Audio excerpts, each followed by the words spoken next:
Good evening, Mr. and Mrs. America and all the ships at sea. Welcome to a new world. The new world that began on Tuesday, November 5th, 2024. The world where massive mental illness among the ruling cartel has finally been quashed.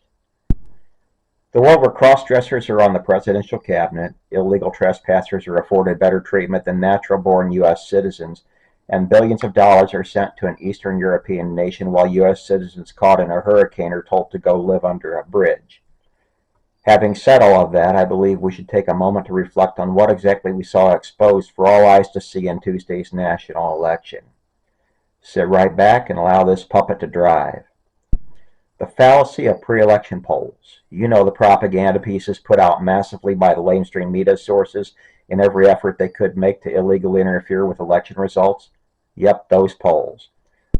All we heard for months leading up was that a Marxist anchor baby was leading the greatest president in our lifetimes by 4 to 5 percentage points.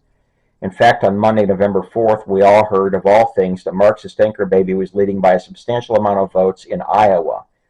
Yes, that Iowa, conservative mid-American hometown values Iowa. Completely a propaganda piece meant to throw the election for the Marxist anchor baby. Thankfully, that ploy failed massively on Tuesday. ABC News, the worst offender among so many leftist corporations calling themselves news organizations these days, had reported 2 weeks prior that the Marxist anchor baby was leading by 2 percentage points nationally. Thankfully, the ABC liars were exposed for all to see last Tuesday.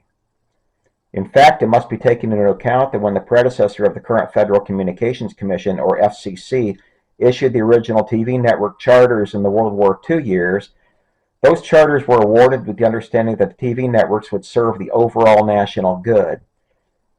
Since we have witnessed nothing but election rigging filth from them of late, it is high time to pull their charters, or is it not? Then we have that little issue of the reported election results of 2020, and specifically what we saw in 2024 as a comparison point. The election results reported for Tuesday's general election are 75,244,447 total votes cast for Donald Trump, and 71,175,587 total votes cast for the anchor baby. While in 2020 it was widely reported that Felon Joe received a grand total of 81,268,867 votes, and that Donald Trump supposedly received a grand total of 74,216,747 votes that year. For comparison, allow this puppet to look at the same counts from prior presidential elections of late. In 2016, it was reported that Donald Trump received a total of 62,984,828 votes, and that Hillary Rodham received a total of 65,853,514 votes. So back we go further yet to the year 2012, where the reported total for Barry Soetoro was 65,915,795 votes, and the total votes cast for Mitt Romney were reported at 60,933,504 votes. Now we know that obviously the U.S. population generally grows, and so that total number of registered voters also grows, but let us take a look for a moment at some U.S. Census data.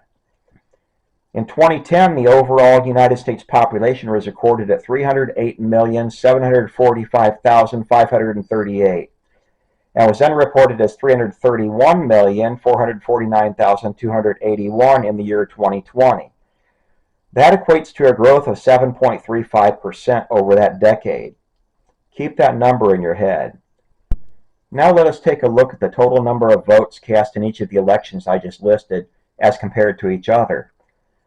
According to the officially reported numbers, between 2012 and 2016, the total number of Democrats who voted essentially remained the same at roughly 65 million. During that same period, the number of Republican voters increased by 3.37% overall. Now let us compare the same numbers between the 2016 and 2020 elections. The number of recorded Democrat voters in 2016 was at 65 million, and in 2020 that was reported to be 81 million. That equates to an increase of 23.41%. Wow! During that same period, Republican vote totals went from 63 million to 74 million for an overall increase of 17.83%. Now allow us to look at the 2024 totals reported just this week relative to those of 2020. Democrats went from a supposed 81 million votes to 71 million this week for a decrease of 14.18%. Republicans between 2020 and 24 saw vote totals change from 74 million to 75 million for an increase of 1.38%. Now, having bored you with all those numbers, allow this puppet to extrapolate just a bit. Why would Republicans see an increase of 1.38% to 17.83% during that run, but Democrats would go from no change to a whopping 23.41% increase to a loss of 14.18%? Does anyone besides myself find those numbers more than a bit suspicious? Was Trump derangement syndrome so widespread in 2020 that the Democrat voting base magically grew by almost a quarter? Exactly where did those 16 million, quote, extra voters come from and then magically disappear only 4 years later? All during a decade where the U.S. Census says the overall population only grew by 7.35%. I think that anyone with a brain can see that something was up in 2020 and it was not good. In fact, I believe it more than fair to state that we just suffered some of the worst years this nation has ever seen, and rightfully did not have to. What else was exposed with the election just completed on Tuesday of this week? Oh, try how smoothly and unmolested things could run without Zuckerbucks funding illegal midnight drop boxes, Detroit polling centers illegally covering windows with cardboard, and tech giants illegally censoring truth-telling patriots.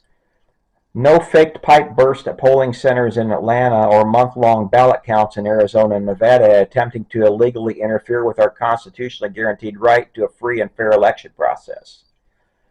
I'm still wondering when the class actions will be filed against the tech giants who violated so many civil rights, but that is a subject for another video entirely.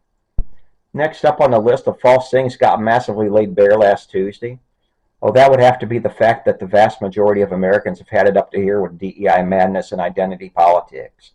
No amount of blackness, whiteness, wokeness, homosexuality, or other class by which a person identifies is, in and of itself, the litmus test for their ability to perform in public office.